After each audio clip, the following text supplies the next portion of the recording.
Hello, in this video I want to show you how to change Wi-Fi password for EDIMAX router.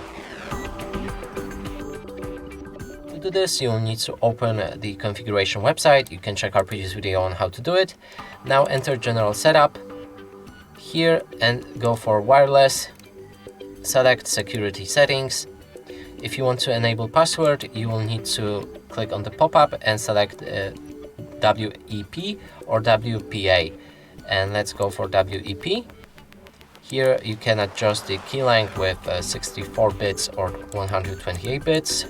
Let's go for 64 bits and use the hex 10 characters. Now enter the password.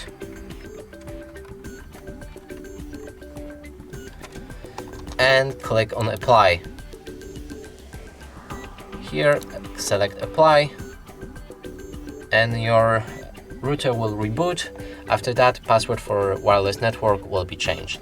And that's it for this video. Hope you like it. Please consider subscribing to our channel, leave a like and a comment below.